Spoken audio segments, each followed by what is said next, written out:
We're going to go ahead and just use a few simple things around the house. I have some hand lotion. I have some acrylic ink. I'm using Burnt Sienna by Amsterdam. I have 80-pound drawing paper, which is 120 GSM. It's a great paper for almost all of the different things that I've been experimenting with. I really like it a lot. So what I did, I took a little bit of water and poured it into my pan, put in quite a bit of ink, and started to lower in the paper. It's a little bit bigger than the container, and that's fine because as you knead your paper and work in the ink, it's gonna shrink down a little bit. So the goal here is to take the Momigami concept of paper kneading, apply with the wet ink, and get the crumples embedded into the paper, and let all the ink settle into the crumpled pieces of the paper. And then once you get it saturated enough, keep it all crumpled up and let it dry that way.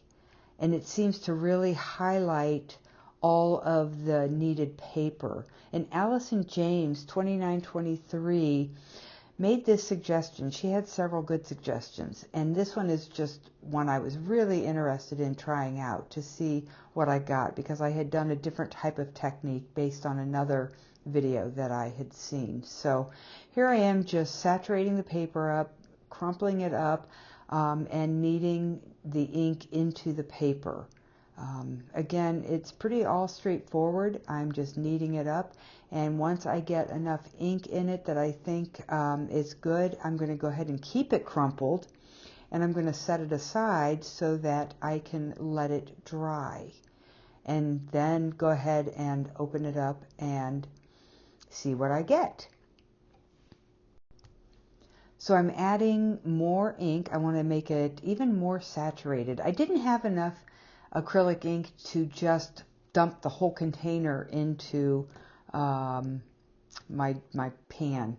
So I just added some more ink, and now adding in the paper again. So just repeating the process, and again made a mess, of course, but you never know what you're going to get, and that's what's the fun part of it. So I'm taking all the edges and I'm just folding them in gently. This paper holds really well with the water, with the ink, and then with the kneading. So of course I had to clean up my mess, you know. Can't stand to have it messy. So anyways, I'm going to continue the process and speed it up.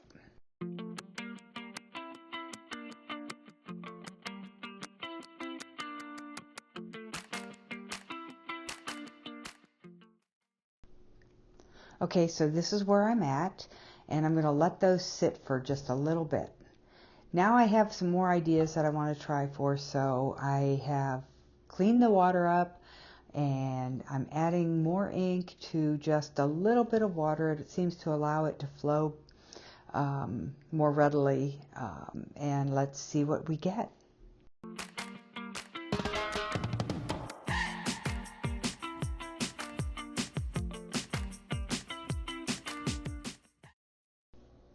So I'm going to use a little bit different technique here. I am going to use a half sheet of the 80-pound paper and now saturate it fully front and back to see how this responds. And so I start to go ahead and knead the paper together and trying to trap some of the ink in the crumples of the paper. I had also seen another type of video where they took off excess ink within the newspaper, which is what I want to try. You take off the excess and see where it stands, and then reapply the ink and don't open it up again. So it looks pretty cool. This is a really cool process, and I'm getting some pretty cool colors. I wanted to do these colors because here in the Midwest, the fall colors are going to be coming, and those are my favorite. I love the oranges, reds, yellows. So that was the goal here and why I chose Burnt Sienna. So I've got that one all gathered up. I've got ink trapped up in the crumpled up paper. Here's another one. I just kind of, you know, once you get started, you just want to keep going because every piece is unique in the fact that it's just an organic process. So we're going to just keep going and going and going.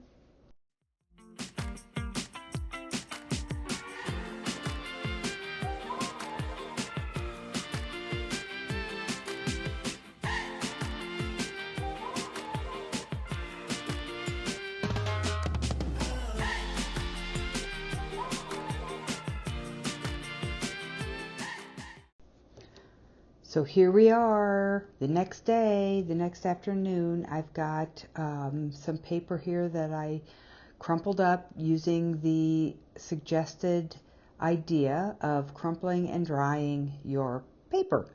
So let's see what we get. Those were still probably just a little too wet to go ahead and experiment with. So I have 3 here that I'm going to experiment with. That one not nearly as saturated, wanted to see what it looked like.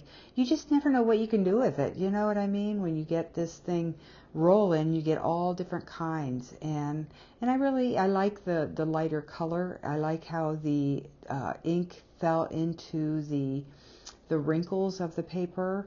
Again, this is not truly like a Momigami.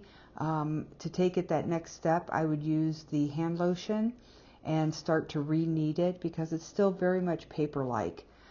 It's just dyed and has wrinkles in it. So now let's see what we have here. I know as I open it, it's really, really stiff. I have to do it very gently because it feels like it's going to rip. And I open it gently, and you can see some of the darker areas, almost like blooms in watercolor. Kind of cool. I really liked how this turned out. It's got some different organic highlights in it, you can see, and the other side is probably just, yeah, not quite as covered. So again, I think it's really neat. It's still very much paper-like and not so much fabric-like as Momigami does for paper. So we have one more to do here. Again, highly saturated, this one. Again, really difficult, not really difficult to open. It's just stiff, and I'm afraid I'm going to rip it. The inside of it is still sort of damp. So, and those sat overnight, believe it or not. The outside very dry, very stiff, difficult to open. Got a little hole in it. But all in all, I like the highly saturated component of this, where you can see in the center where it was tightly crumpled. And I like it. I think it's very cool. This was one of the full sheets, which didn't quite fit into my pan. So, no, I think it was a success. I continued on, did a whole bunch of others, which I will show you later on in this video. But as I lay it out, I do kind of like this. I think it was a great suggestion, and I had fun experimenting with it. And we'll show you more of the other pieces that I did, because they were highly saturated, and I really liked that appearance. Again, the backside, not the greatest, but that's okay. You can go in and touch it up. You know what I mean? All of my Momigami inspired acrylic ink papers.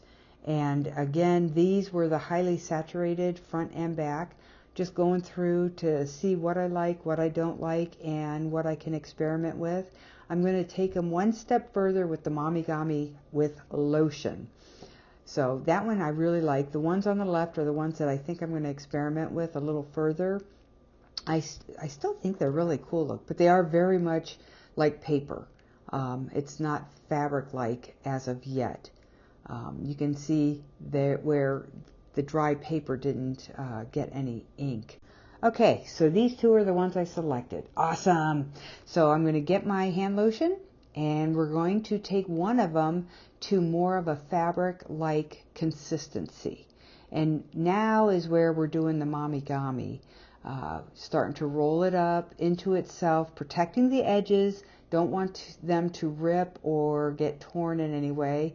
And this, you could take it as far as you like. I did not take it real far just for time's sake, but I'll probably go back to it and just knead it more with more hand lotion, because it was not far from paper or fabric-like. It really is not going to take it a long time to get there, but there is a distinct difference between the two. And again, like I said, this paper is really the best that I've got, because it just holds up under the dampness, under water, under ink, under the kneading, and it also works really well for origami. I use that paper for origami jewelry. I paint on the paper and fold them up and make origami jewelry out of it. So anyways, this is awesome. It looks good. I like it. It's very fabric-like, and this is still very stiff and very much paper-like. But all in all, thank you so much for the comments. I really, really love the comments. I had Creative Passages suggested I use Awagami paper. I didn't have any. I've got to find some, and I'm definitely going to start doing some different experiments with that. So again, if you have any suggestions, you know, I would love to see them, because that's how you learn, by sharing, and that's why I do what I do. So anyways, it was fun. Thanks so much.